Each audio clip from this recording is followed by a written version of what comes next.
60-year-old patient with a 5 centimeter gastric ulcerated mass, diagnosed as gastric invasive adenocarcinoma in the biopsy. The GI doctor is requesting me to stain the tumor with immunohistochemistry for PDL1. Here is my H&E, the tumor, invasive poorly differentiated adenocarcinoma.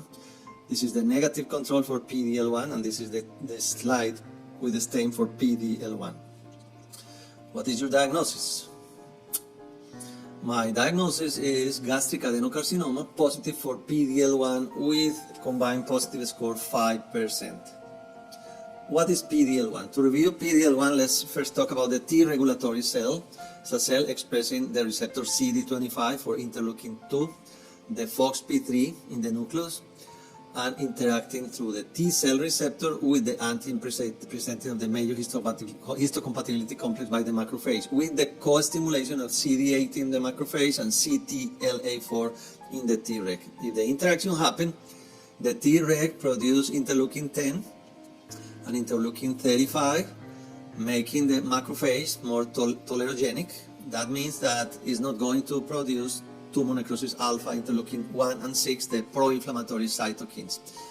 And also the macrophage secretes interleukin-10 that stop also the CD4 cells, making the T helper CD4 cells anergic.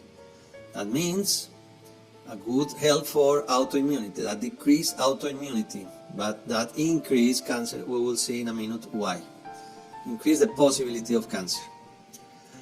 What happens if you block CTLA4 with antibiotics? What happens is that the interaction between the Treg and the macrophage is not happening. Interleukin-10 and 35 cannot access the macrophage, so increase in cytokines pro-inflammatory like tumor necrosis alpha, interleukin-1 and 6, interleukin-10 non-secreted, CD4 T helps not anergic, and the result is increase more active CD4 T cells and increase in autoimmunity.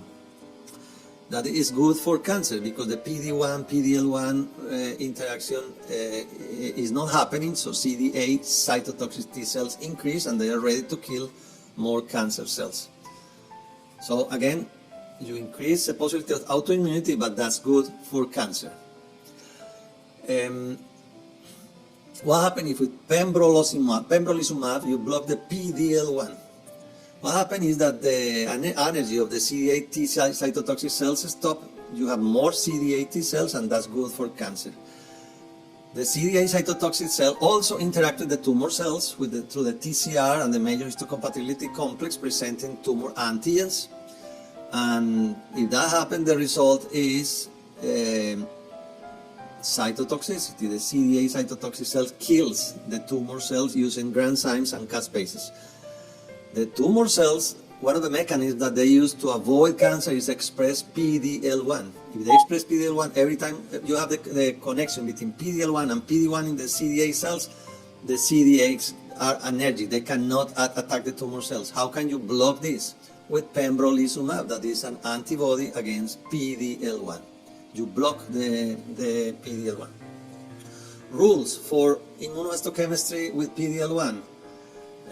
We already mentioned it's an immune checkpoint that regulates the immune response to prevent excessive inflammation or autoimmunity.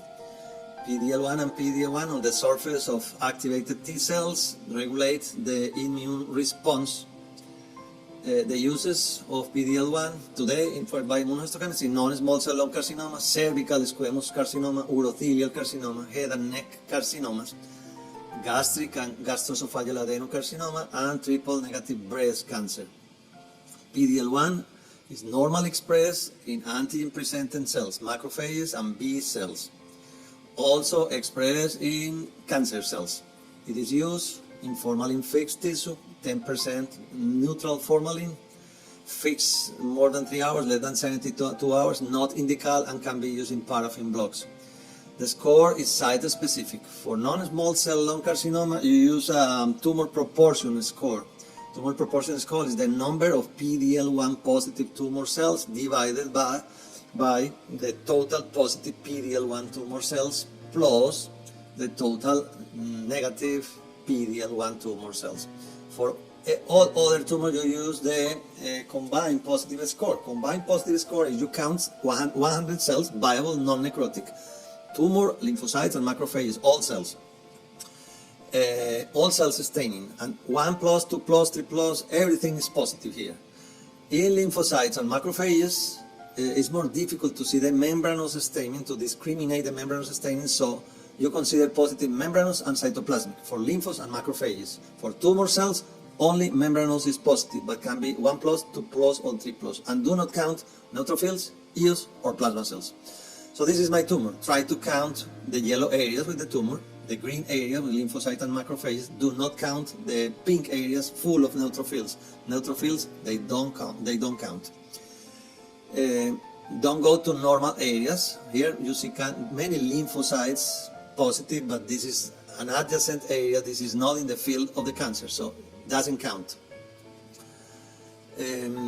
Again, this is my tumor. I counted 100 cells. Tumoral cells are all negative, but lymphocytes are positive. I count 5% positive, combined positive score.